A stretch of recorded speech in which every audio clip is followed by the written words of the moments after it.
Em nome de Jesus. Nós estamos falando, irmãos, já há alguns dias, acerca da visão de Deus. Pode acender para mim, por favor. Acerca da visão que Deus tem da igreja. Já há alguns dias que temos falado sobre isso. Como Deus vê a igreja? A gente tem uma visão, às vezes, um tanto quanto diferente, é ou não é? Às vezes a gente olha a igreja como um passatempo. Às vezes a gente olha como a nossa denominação. Às vezes a gente olha como um ponto de encontro, onde eu encontro e revejo os amigos que eu não vi durante a semana, que eu não tive tempo de conversar durante a semana. Então, enfim, só que Deus vê a igreja de uma forma diferente. E eu expliquei aqui, Deus vê a igreja por 3 dimensões, por 3 perspectivas diferentes. Deus vê a igreja como uma família para o pai, Deus vê a igreja como um corpo para o seu filho, e Deus vê a igreja como um templo para o Espírito Santo. E em todas essas visões que Deus tem da igreja, sempre é voltado para a unidade. É um corpo, é um templo e é uma família. Sempre voltado para a unidade e sempre voltado para a comunhão. Ou seja, Paulo explicando, ele disse que nós individualmente somos membros. E somos membros uns dos outros. Ou seja, particularmente, individualmente, nós só somos corpo quando estamos juntos. Aprendemos sobre o sentido da palavra igreja, partindo do original, olhando para os dicionários também. Nunca tem uma descrição ou uma definição de igreja referente a indivíduo. Então, individualmente, eu não sou igreja. Individualmente, eu sou parte dela. Amém? Porque as pessoas criaram uma história, um mito, de que eu sou igreja. Onde eu estiver, eu sou igreja. Sozinho, eu sou igreja. Isso é falácia. A Bíblia não diz isso. A Bíblia diz que eu sou parte dela. Eu sou, por exemplo, uma mão amputada, fora do corpo. Quanto tempo dura? Qual a serventia? Então nós estamos aprendendo sobre isso há algumas semanas.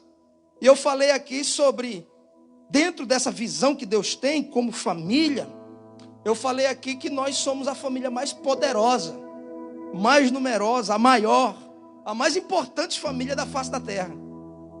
Falamos também aqui sobre os benefícios de ser parte dessa família. Quem lembra? Nós falamos aqui sobre isso.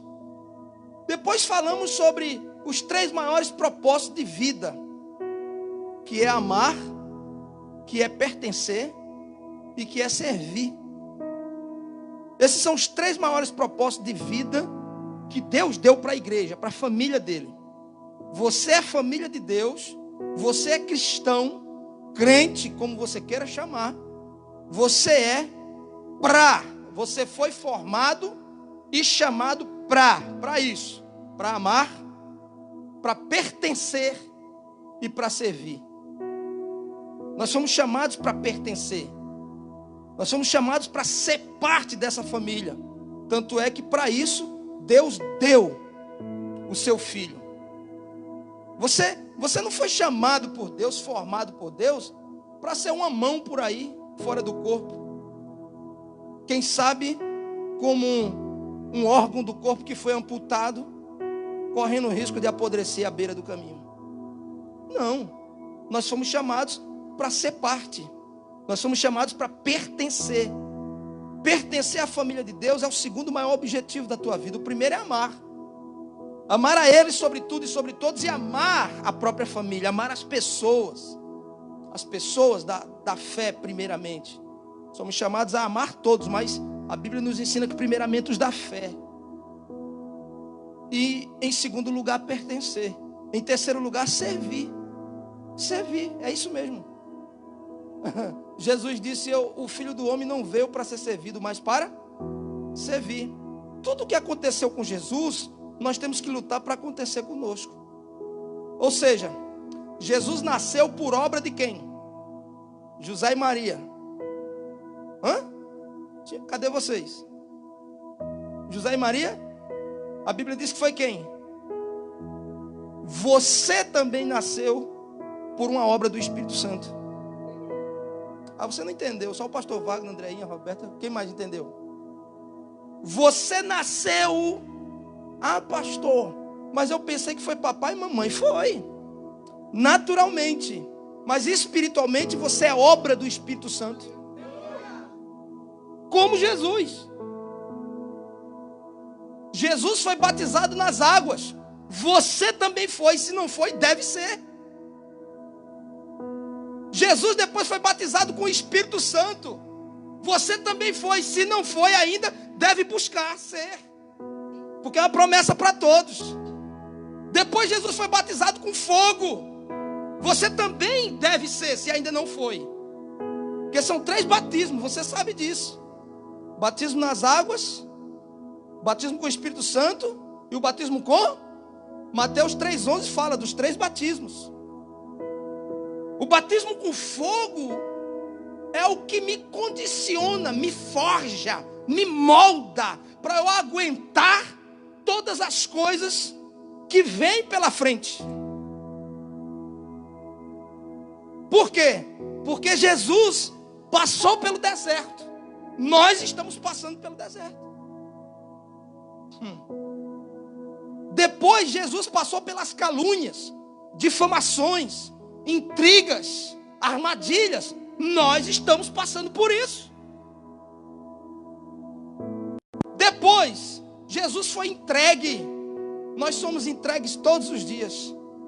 Jesus foi vendido. Nós somos vendidos todos os dias. E vendidos pelo preço, a cota é lá embaixo. Qual a cotação do pastor Arlindo hoje? A menor possível. É ladrão, é maçom, é fazendeiro. Sim ou não? É fazendeiro lá no Brasil. Vou tomando posse. Enfim, são tantas coisas. Por quê? Porque como aconteceu com Jesus, não que sejamos dignos, nem você nem eu, mas a tendência é acontecer conosco se você se mantém na fé. Se você se mantém no caminho, vai acontecer. Depois de ser entregue, vendido, Jesus é morto. Aconteceu com você. Aconteceu comigo. Nós morremos para o mundo. Ai, pastor, e eu dou trabalho, eu dou problema, eu causo problema. É porque não morreu ainda, tem que morrer. Morto não dá problema. Morto nesse exército divino, sim, senhor. Amém, glória a Deus, vamos em frente. Morto é assim. Aí tem um monte de gente que só vive dando problema, causando problema. É porque não morreu ainda. Só assumiu uma religião. Quem sabe que já dura anos. Assumiu a religião evangélica, mudou o rótulo. Mas essa não é a visão que Deus tem para a igreja. O que Deus quer da igreja, o que Deus projetou para a igreja, é algo completamente diferente. Amém. O Senhor quer para Ele deu Jesus para isso, uma família. Ele quer se movimentar em Goose Creek. Para isso ele precisa de um corpo. Só 2 pessoas entenderam. Meu português hoje está estragado. Eu vou repetir. Jesus, ele quer se mover pelas ruas de Goose Creek, pelos condomínios de Goose Creek, pelos trabalhos de Goose Creek, pelas igrejas de Goose Creek. E você é o corpo com o qual ele vai se mover. Aí ele quer receber adoração. Pense numa coisa que Deus gosta. Aí templo tem a ver com isso. Por isso que quando nos juntamos, Ele nos quer juntos, porque juntos Ele nos enxerga como um templo. No templo Ele é adorado. Essa é a visão de Deus. E nós fomos chamados, formados e chamados por Ele para ser essa igreja. Agora, A pergunta é: como eu sou essa igreja que Deus quer sem comunhão? Como eu sou essa igreja que Deus quer sendo o cristão self-service? Como? Porque para eu ser essa igreja que Deus quer, família, para eu ser o corpo ou parte do corpo, para eu ser parte do templo, tem que haver comunhão. Uma casa não é feita de um tijolo. Uma casa não é feita de uma viga de madeira. É um conjunto de coisas, de objetos, de materiais para formar uma casa. Assim se forma a casa. Então eu sozinho, quem sabe posso ser essa telha. Eu sozinho, quem sabe posso ser essa viga. Ou quem sabe, se eu não morri ainda, quem sabe eu possa ser o batente para fazer os outros tropeçar. A pedra no caminho. Mas sozinho eu vou ser alguma coisa disso. Mas templo eu só sou com vocês. Aí quando nos reunimos como templo, aí tem adoração. O Senhor se manifesta no templo, que somos nós. E aí vidas são tocadas, vidas são transformadas, vidas são libertas. Algo acontece da parte de Deus. Por quê? Porque templo tem a ver com adoração. Templo tem a ver com presença. E quando Deus se manifesta, tudo pode acontecer. Inclusive o seu milagre. Então, ou seja, quando temos essa consciência, a gente não vem na igreja buscar bênção. A gente não faz campanha para ter coisa.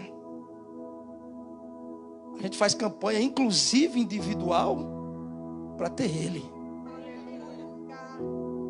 Porque tendo Ele você tem. Tendo Ele você tem.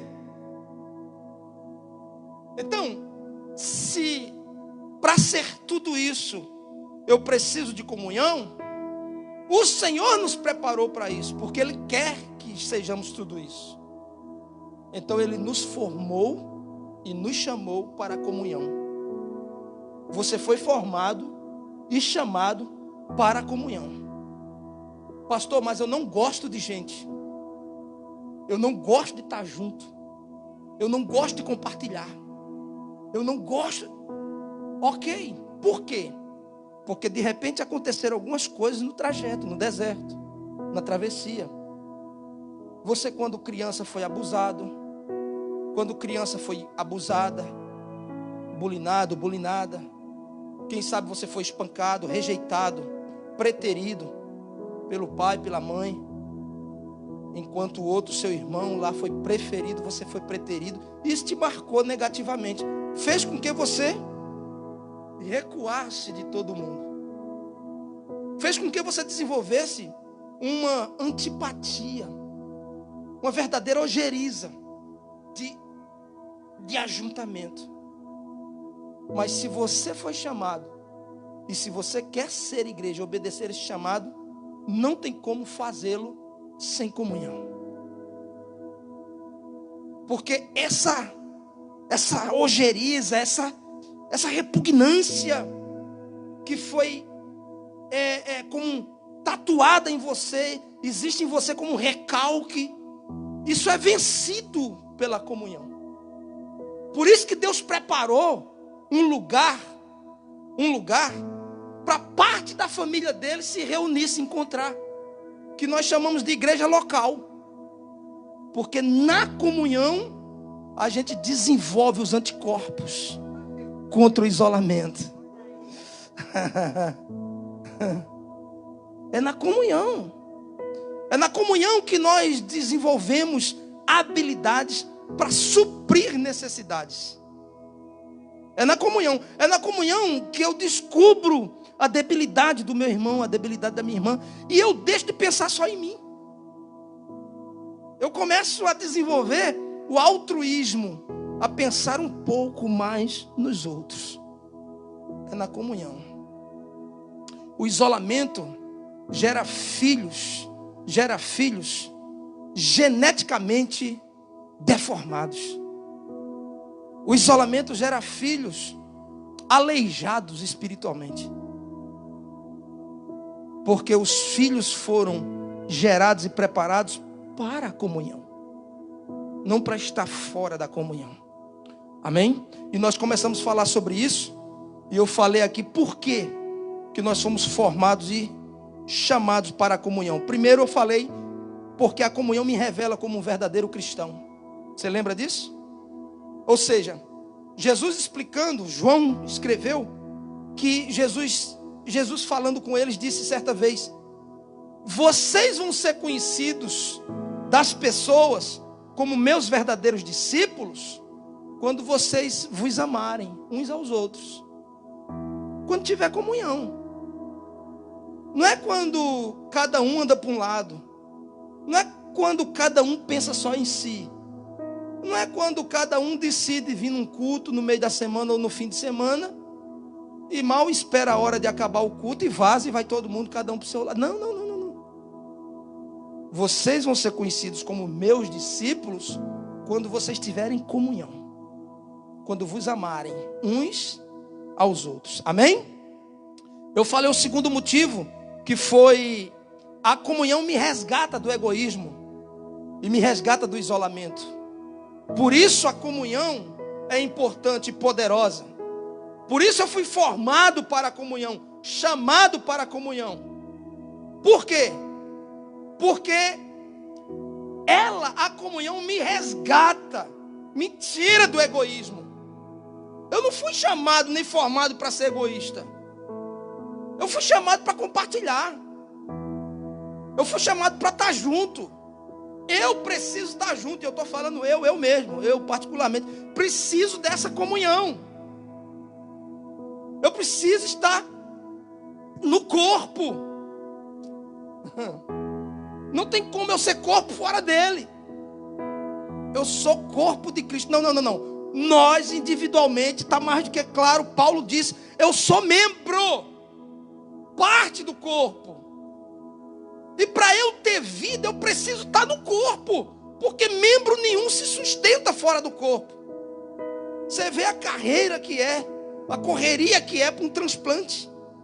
Até de jatinho vai o órgão, numa bacia cheia de gelo. Se demorar muito, se passar perde o órgão. Por quê? Porque está fora do corpo. Quantos estão aqui? Muito bem. Quando eu estou nessa comunhão, eu consigo desenvolver o pensamento coletivo, o senso de coletividade. Eu não penso só em mim, no que vai me fazer bem, somente. Eu quero estar bem, obviamente que ninguém é hipócrita, mas eu penso também no bem comum. Quando eu estou na comunhão, inserido na comunhão, eu compreendo muito bem João 3,16. E Deus deu o seu Filho unigênito, para que todo aquele que nele crê não pereça, mas tenha. Eu creio nisso, eu compreendo isso, que Deus deu. Mas também na comunhão eu compreendo 1 João 3,16. Porque fora da comunhão, a gente até decora religiosamente João 3,16. Mas a gente passa por cima de 1 João 3,16. Lá o próprio João que escreveu 3,16, escreveu 1 João 3,16 também, dizendo que o Deus que deu, espera que nós, filhos dele também dê. 1 João 3,16, a Bíblia diz que Deus espera que nós tenhamos uma comunhão tão forte ao ponto de nos entregarmos uns pelos outros. Deus deu, e Ele também espera que você dê, se for preciso. E isso só acontece na comunhão. Você vê que a gente tem dificuldade de certas coisas no que diz respeito à coletividade. Nós vamos fazer isso. Tem um desafio novo. Tem um desafio novo missionário. De novo. Não sei o quê. Por quê? Porque não morreu ainda. Está vivo. E ainda tem suas próprias vontades. E não está inserido na comunhão. Porque na comunhão é o seguinte: o rumo é esse? Eu vou. Por quê? Porque é minha família. Eu vou. Nós vamos abraçar isso, vamos fazer aquilo, o projeto é esse. Conta comigo, pastor, conta comigo, ô presbítero, conta comigo, ô meu líder, conta comigo. Amém. Comunhão. E hoje eu quero falar com você rapidamente sobre um terceiro motivo pelo qual você deve acreditar que você foi formado e chamado para a comunhão. Abra sua Bíblia comigo, por favor, deixa eu ler esse texto com você. Efésios capítulo 4.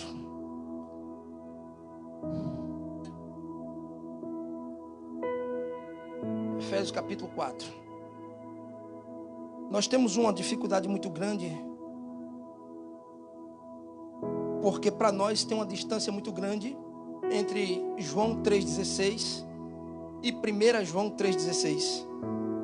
Tem uma distância muito grande, porque a nossa natureza é de receber. Na comunhão isso é tratado. Na comunhão esse egoísmo vai morrendo dentro de nós. E nós passamos a desenvolver o senso de coletividade, o senso de pertencimento. Eu pertenço, eu não frequento. Eu pertenço, eu não só frequento. Então, quando eu desenvolvo esses sensos dentro de mim, pelo Espírito Santo, eu começo a perceber o poder que a comunhão tem. E é tudo que Deus quer. Porque Deus vai fazer a igreja forte através da unidade e comunhão. Amém? Fora disso, é ajuntamento. Somente. E eclésia, igreja, é ajuntamento, mas para o mesmo fim. Esse é o sentido da palavra igreja. Nós somos igrejas quando nos reunimos para o mesmo fim, o mesmo propósito, a mesma visão. Amém? Louvado seja Deus. Quantos acharam aí? Efésios capítulo 4. Na nossa cabeça humana, né? Dar está relacionado a perder. Ah, Simba, me dá vintão aí, velho, estou precisando. Aí Simba, o pastor vai me dar o golpe. Eu vou ficar mais pobre, $20. Eu vou perder vintão se eu der. Por quê? Porque na nossa cabeça dar é perder. Essa é a nossa matemática. A do reino não. Eu dou, eu ganho. Ah, você não entendeu? Foi nada, meu Deus. No reino, quando eu mais dou, é quando eu mais... Isso eu entendo na comunhão. Isso eu entendo quando eu estou em comunhão, que eu vejo aquilo que eu dou fazer a diferença na vida de quem recebeu. Eu dou a minha oração, eu dou meu tempo, eu dou minha palavra, a minha mensagem, eu dou o meu tempo, eu dou a minha oferta. Aí eu vejo a diferença na vida de alguém na Índia, eu vejo a diferença de alguém em João Pessoa, eu vejo... Aí eu vejo o quanto eu estou recebendo. Amém? Essa mensagem simples, que eu não me atrevo a chamar de pregação, mas uma reflexão que nós estamos fazendo aqui há algumas semanas, dura em média 40 minutos, 50, não é? Quando muito. Mas isso, para você ouvir, você ouve 50 minutos. Você ouve 40 minutos. Mas para eu falar esses 40 minutos, eu fiquei umas 30 horas na semana. De 25 a 30. Isso é tempo. Isso é doação. E eu percebo que o que me faz fazer isso? A comunhão. Porque eu sei que de alguma forma eu posso contribuir com a sua vida e com o seu crescimento espiritual. Se não fosse o altruísmo ou a comunhão me convencer disso, eu não queria saber. Era melhor trabalhar. Era melhor cuidar da minha vida. Era ou não era? Era melhor. Lucrativo. Quem sabe eu poderia ser fazendeiro de verdade. Mas eu não fui chamado para ser fazendeiro. Por enquanto eu vou tomando posse, que nem disse a irmã Kênia, eu vou tomando posse. Amém? Mas é a comunhão que nos ensina a pensar no que a minha vida pode proporcionar a outras vidas. Isso eu descubro na comunhão, não no isolamento. O isolamento vai formar egoístas. A comunhão vai formar compartilhadores. Aleluia. Efésios 4:15 diz assim: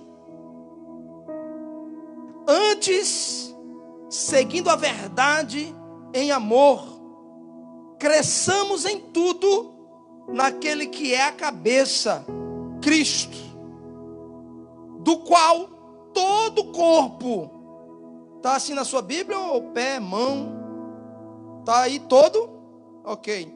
Do qual todo o corpo, bem ajustado e ligado, pelo auxílio de todas as juntas, segundo a justa operação de cada parte, faz o aumento do corpo para a sua edificação em amor.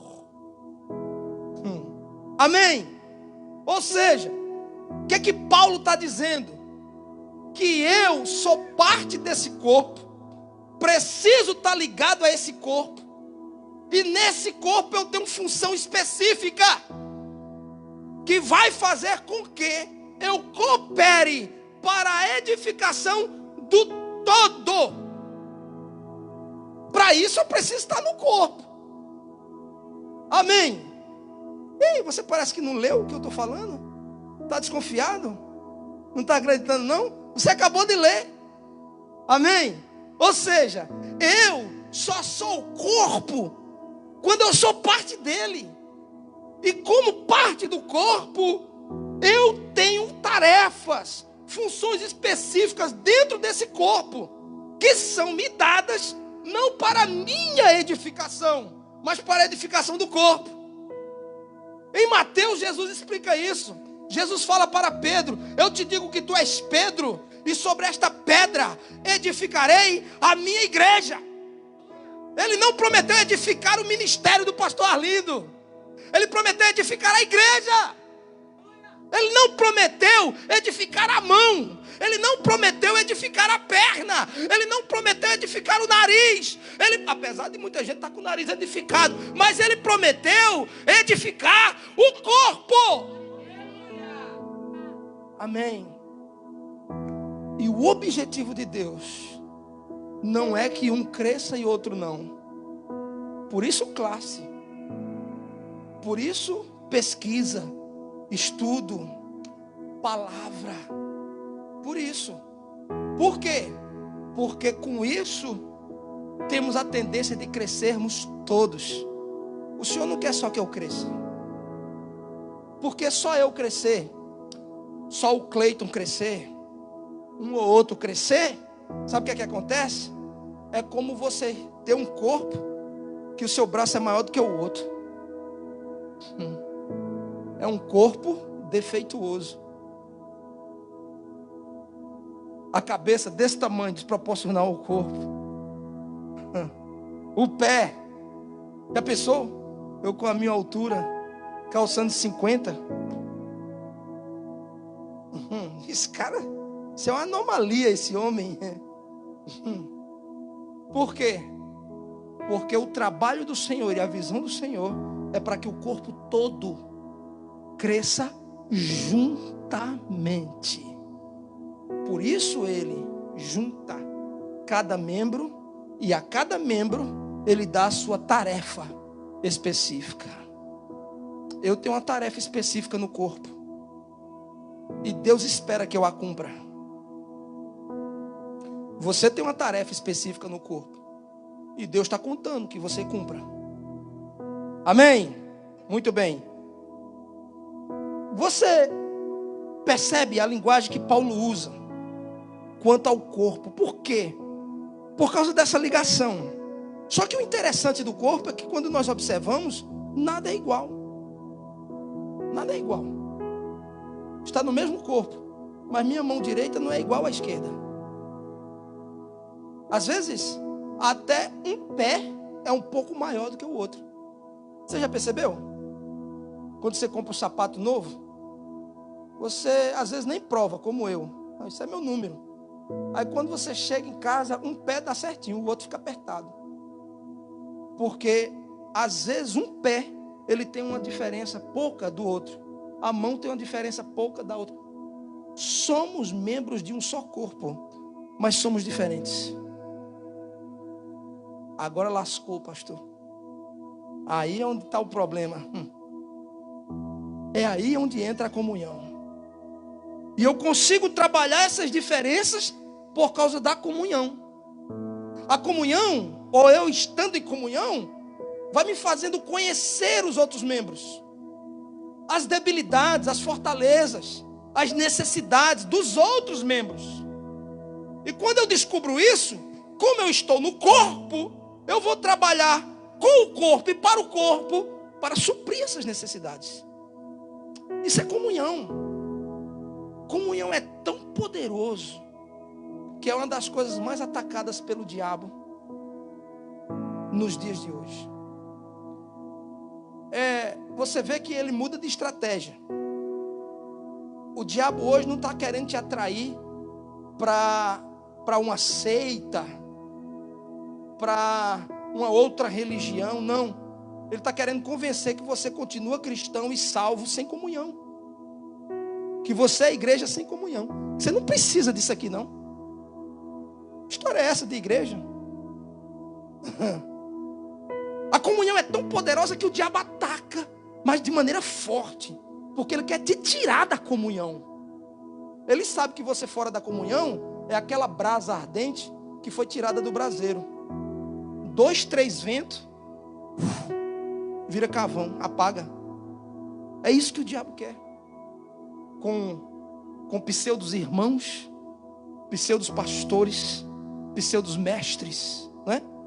Que tem no século 21. Agora, todo trabalho foca nisso e se resume nisso: te tirar da comunhão.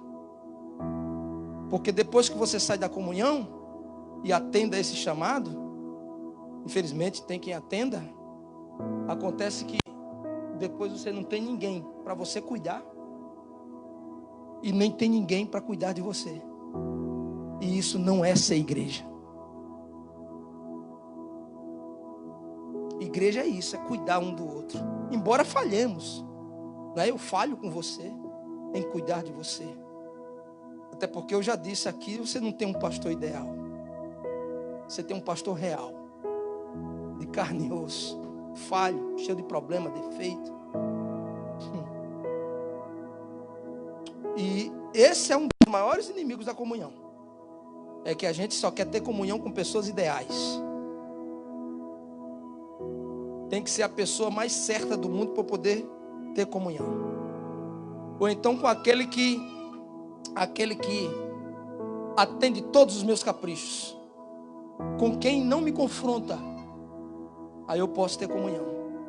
Isso não é comunhão. Nós temos uma ideia falida de comunhão, porque aderimos isso, agarramos isso. Para a gente, o que é comunhão? Quando se fala de comunhão na igreja, o que é que a gente pensa? Fellowship room, churrasco, vamos comer junto. Sim ou não? A nossa mentalidade de comunhão é isso, é comer junto. Quando não, fazer grupinho na casa de um, de outro, comer pão de queijo e tomar café. Sim ou não? Essa é a nossa ideia de comunhão, sabe? Mas isso não é comunhão.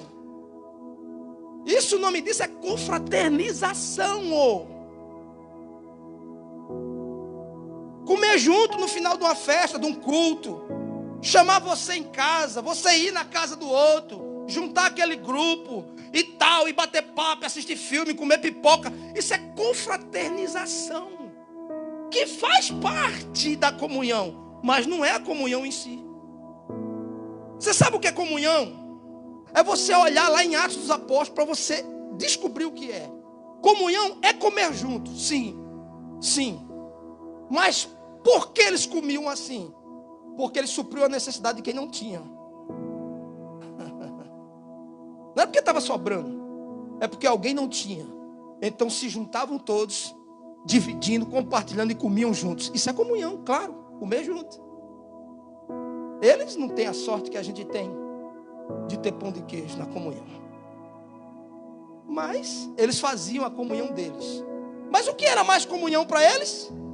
A comunhão para eles era andar juntos. A comunhão para eles era estar juntos num só lugar. A comunhão para eles era compartilhar o mesmo espírito, a mesma visão. Isso é comunhão. Para eles, isso era comunhão. Tinha uma visão, eles abraçavam a visão. Comunhão não era comer no final do culto. Não, comunhão não era encontrar 4, 5 os meus preferidos. Eu me dou bem com 4, 5, meia dúzia, tá bom. Isso não é comunhão, isso é grupo, isso é panela. Está repreendido esse demônio, não é? Demônio de panelinha, está repreendido. Isso é coisa do Satanás. E ele vai se lascar nesse caldeirão dele, nessas panelas dele. O que Deus preparou para a igreja não foi panelinha, encontro às escondidas. É ultra secreto. É só nós. É o FBI da igreja. Se encontra secreto, aquele grupinho. Isso é coisa do capeta, rapaz. Isso é coisa de Satanás. Falar pelas costas, ter grupinho que aponta o outro. Isso é coisa do diabo. O Senhor nos chamou foi para comunhão. Comunhão é ter tudo em comum. Visão, perseguição, dor.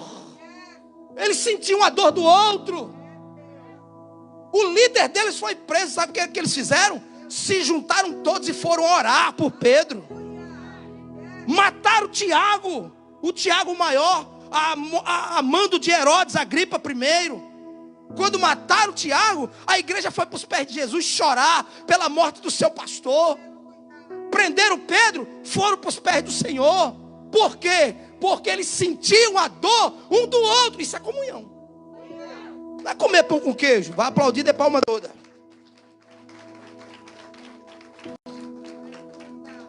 Quem traía os líderes, quem traía a igreja, eles não tinham comunhão.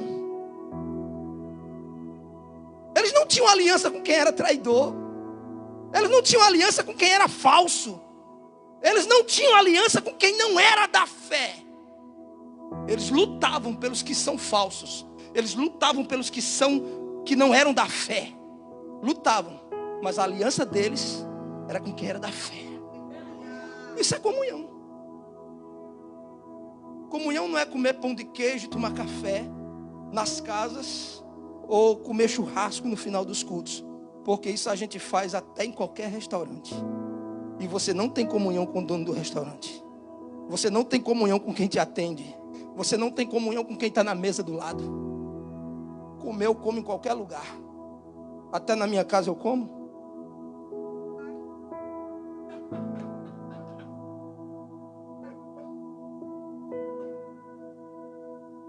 Por que vocês estão rindo, hein?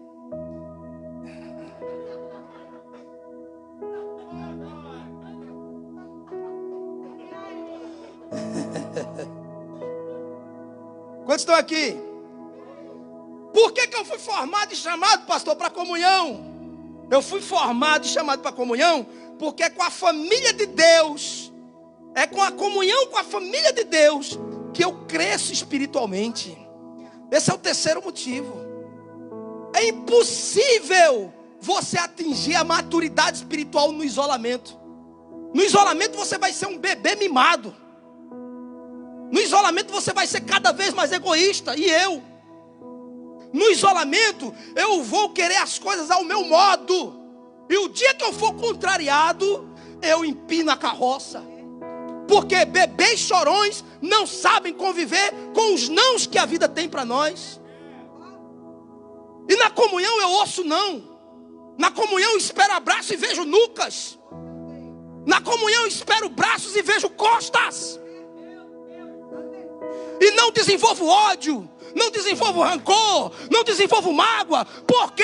Porque eu sei quem me plantou na comunhão. Aleluia! Nós fomos formados e chamados à comunhão. E na comunhão, eu cresço espiritualmente. Porque é muito fácil eu ser santo. É muito fácil eu ser separado. É muito fácil eu andar por aí mostrando aos outros meu joelho encaliçado e marcado de orar. Ninguém está me vendo. Ser santo no isolamento é a coisa mais fácil. Agora, a minha maturidade é provada na comunhão. É quando alguém me peita. É quando alguém que eu não espero me diz desaforo. É quando alguém que você não espera te diz coisas, te acusa de coisas, te fala coisas, te desrespeita. Mas é parte da sua família. É parte da sua família. E o que é que você faz? Você ora. Você ora, chora. Sabes muito bem disso. Não foi carne nem sangue que te revelou. Nem o Espírito, foi o ministério. Porque a gente critica muito Elias, é ou não é? Elias, um homem daquele. Se fosse eu, depois de uma cruzada daquela, de fazer fogo cair, ficar em depressão na caverna. Você não, mas muita gente mete o pau em Elias por causa disso. Eu sei que você não.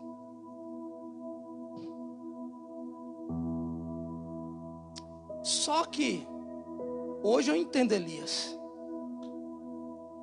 Hoje eu entendo Elias.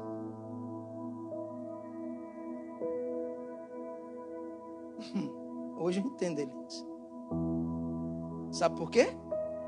Porque você é um antes do ministério. Pós-ministério você é outro. Você hoje pode ver fogo cair aqui desse culto. Aqui nesse culto agora. E quando sair daqui para casa, que você for para o seu quarto, você se vê sozinho e chorar amargamente. Isso é ministério. Só que é o seguinte: eu fui formado e chamado para a comunhão, não para o isolamento. Por quê? Porque as coisas que vêm para nos esmagar se tornam mais pesadas no isolamento. Na comunhão é mais fácil você suportar. Por quê? Nós somos falhos com a comunhão. Nós somos falhos com o cuidado. Você cuidou de quem essa semana? Você adotou quem, como eu te ensinei? Você ligou para quem? Você lembrou de quem? Vou falar por mim. Eu falei com alguns. Tentei falar com outros. Mandei mensagem para outros. Mas eu não estou lembrado da mensagem que eu recebi. Isso é uma falha na comunhão. Mas por causa disso eu vou deixar de ter comunhão? Eu vou deixar? Não. Por quê? Porque apesar dessas falhas, Deus levanta sempre um. Deus levanta sempre outro que lembra. Então talvez alguém tenha esquecido, alguém tenha falhado, venha falhando. Mas tudo bem que tenha sido só eu, quem sabe, que lembrei de você. Mas já é alguma coisa. No meio de tantos, quem sabe 2 pessoas na semana lembraram de mim. Poxa, já é alguma coisa. Quem sabe não interrompam as lágrimas de alguém, mas diminui o volume delas. Ou talvez por algum momento converta essas lágrimas de tristeza em alegria. Poxa, alguém lembrou de mim, alguém está orando por mim. Pô, olha que mensagem. E, rapaz, é algo tão massa. É algo assim tão... E tipo mico-leão dourado, tá ligado? Mico-leão dourado. Que é super raro. Né? Pronto, as mensagens são... Que eu corro e logo mostro para ela. Olha que mandaram para mim, amor. Ó. Cheio de perna, parecendo um caranguejo. Isso é o poder da comunhão. A comunhão transforma nosso ser. A comunhão transforma nossa visão. Nós fomos formados e chamados para a comunhão. Você pode ser empresário no isolamento. Você não precisa de sócio. Tem uns que gostam, querem, precisam, mas tem outros que não precisa de sócio. Você pode ser qualquer coisa no isolamento. Tem gente até que diz, né? Não, eu estou gostando disso aqui, sabe por quê?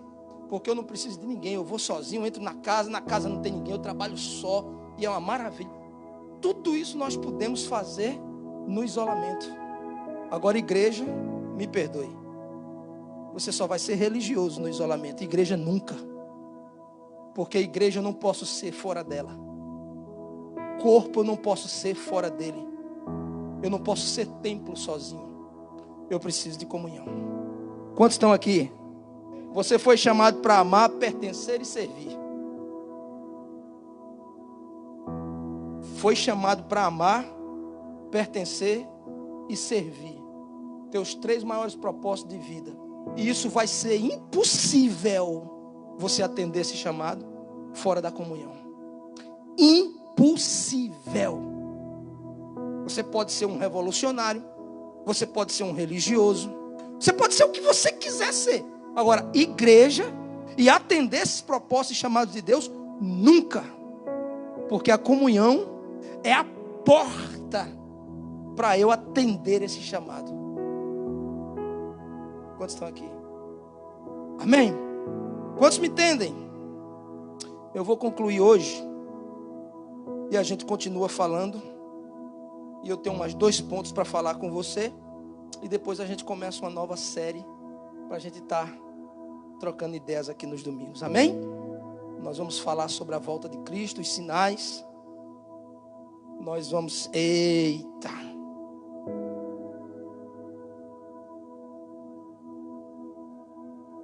Você sabe que ele está voltando, né? Nós vamos falar sobre os sinais. Vamos falar um pouco sobre arrebatamento.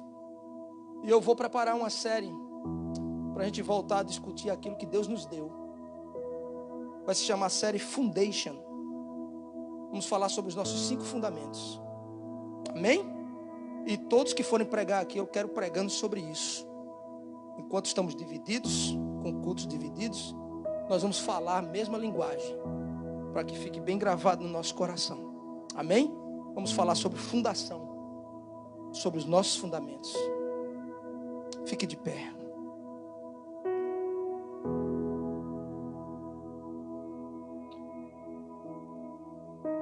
Você acha... Eu não gosto de usar o verbo ser. Eu gosto mais de usar o verbo estar. Você acha que eu estaria pastor sem comunhão? Você acha que você prestaria esse mesmo culto hoje que você prestou sem a Jéssica? Sem o Kennedy? Sem a Leide? Quem é Leide? É Bombom. Não é a Lady Gaga, não, é a Lady Bombom. Você acha que você prestaria o mesmo culto, a mesma adoração sem eles? Sem a Jalta passando as letras? Eu estaria pastor sem vocês?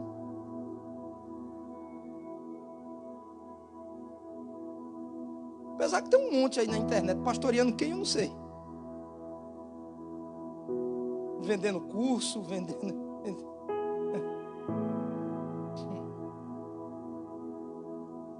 Aqui você tem de graça e com muito amor. E preocupação pela sua alma. Torno a dizer, você nunca vai encontrar em mim o pastor ideal.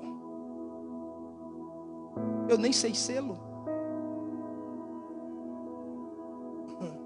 Ainda estou num desenvolvimento, aprendendo a pregar. Quanto mais pastorear. Então, se estou, é pela graça. Alguma coisa o Senhor viu em mim para contar comigo nesse trabalho. Agora, seria inútil se vocês aqui não estivessem. Seria inútil. Como eu estaria pastor sem comunhão? Você está percebendo o poder da comunhão? Você já pensou você chegar aqui? Aí você chegou, entrou para adorar. Não tem ninguém que te toque uma canção, que cante uma canção com a voz abençoada, ungida como a dessa menina, dos outros. Como é que a gente faz? Eu já dei meus jeitos há 22 anos, que eu dou sempre jeitos. Já teve casos da gente ir, né? Bota CD e não sei o quê, para o culto acontecer. Mas não é a mesma coisa, sabe por quê? Porque a comunhão com o ministério de louvor é fundamental para a gente adorar ao Senhor. Eles contribuem com isso. Como eu ser pastor sem você? Para cuidar de quem? Para cuidar de mim mesmo, eu ia trabalhar com a minha esposa, como sempre trabalhei, para cuidar de mim mesmo. Amém. A comunhão me faz crescer espiritualmente. A comunhão me faz desenvolver músculos espirituais. A comunhão me coloca objetivos na vida. Lutar por mais alguém. Observar fraquezas, debilidades, como eu disse, e me impulsionar a lutar por essas pessoas. Orando, ensinando, pregando. Óbvio que, como qualquer outra pessoa, nós somos tentados. Você sofre tentações. Eu sofro tentações. Só que quando estamos em comunhão, a tentação perde força. Eu venço minha tentação por causa da comunhão. É pensando em vocês, pensando nessa comunhão, naquilo que Deus nos entregou, que eu venço minha tentação. São 22 anos servindo. Eu nunca fui tentado por dinheiro. Nunca me senti tentado por mulher. Nem poderia, com uma mulher especial dessa. Nunca fui tentado por poder, por posto, o pastor, o apóstolo, o bispo, o semideus. Não, nunca. Nunca fui tentado por dinheiro, por posse, por... Sabe qual é a minha maior tentação no ministério? Desistir. Parar. Cuidar da minha vida. Voltar a ter sonhos. Essa é a minha maior tentação. Parar. Sou tentado todo o tempo, há 22 anos quase, a parar. Mas o que é que me faz vencer a tentação? Primeiro Ele, depois a comunhão. Porque eu sei que eu posso contribuir, quem sabe um pouquinho mais. A comunhão me faz vencer a minha tentação. Eu cresço espiritualmente por causa da comunhão. Por isso que é tão importante. Amém? Quantos entenderam? Glória a Deus. Eu estou falando assim, devagarinho com você, que eu estou numa crise de falta de ar desgraçada. Há dias que eu estou... Então, para terminar, eu tenho que ir compassado. Eu não posso ir no estilo Arlindo, original. Senão não termina a mensagem. Mas guardem no coração de vocês aquilo que vocês têm ouvido. Porque nós seremos muito mais fortes. Nós não somos isso aqui. Nós somos o que Deus projetou. E chegaremos lá. Amém? Glória a Deus. Curva a sua cabeça. Em nome de Jesus. Espírito Santo, meu Deus. Pai, em nome de Jesus, nos ajuda a ser a igreja que o Senhor projetou para nós. A ser a igreja que o Senhor quer que sejamos. A família que o Senhor quer. Família dá problema, família se estranha, família discorda. mas é família, Senhor. Não deixa de ser família. Nós não visitamos família, nós não frequentamos família, nós pertencemos à família. Nos dá esse senso de pertencimento, porque quando eu tenho um senso de pertencimento, eu luto por aquilo que é meu, que eu pertenço. Como as pessoas lutam pelo casamento, lutam, meu Deus, pelas famílias naturais, nos dê esse senso de pertencimento, de agarrar, meu Pai, a visão que o Senhor nos deu e lutarmos uns pelos outros e pelo crescimento da Tua obra nessa terra. Deus, eu entrego em Tuas mãos nossa vida, entrego em Tuas mãos tudo que somos, tudo que queremos ser, e Te pedimos perdão, Senhor, perdão pelas nossas falhas, faltas, negligências. Nos perdoe por todos os nossos erros. Levante, meu Pai, aquele que caiu, fortaleça aquele que está fraco, convença aquele que está, meu Pai, em cima do muro, sem saber se serve, se não serve, se está, se não está. Convença, meu Pai, transforme aqueles, meu Pai, que estão, quem sabe, no nosso meio, mas muito mais contra do que a favor. Transforma eles, ou os tire, para eles serem felizes em outro lugar. Mas nos dê uma igreja, família, de comunhão, em unidade, para que a gente possa atingir o alvo que o Senhor preparou para nós. Consagramos a nossa vida ao Senhor, a vida de cada ofertante, de cada contribuinte, cada dizimista, que o Senhor abençoe, fortaleça, prospere, abençoe nossas missões. Tome em Tuas mãos a vida do Diego, da Marilande, do pastor João, pastor Daniel. Abençoe, Senhor. Abençoe o culto logo mais em Wilmington, com o pastor Antônio Cirilo. Abençoe. Festejamos e celebramos o aniversário do Teu servo, pastor Daniel. Nos leve em paz até lá, meu Pai. Aqueles que vão, nos traga de volta em paz. Nos livre dos perigos da estrada, em nome do Senhor Jesus. Abençoe o culto agora, o segundo culto. Que as pessoas recebam de Ti, que as pessoas possam dar ao Senhor aquilo que é Teu, a adoração. Que em nome do Senhor Jesus o Teu poder se manifeste. Nós entregamos em Tuas mãos na certeza da Tua bênção, em nome de Jesus.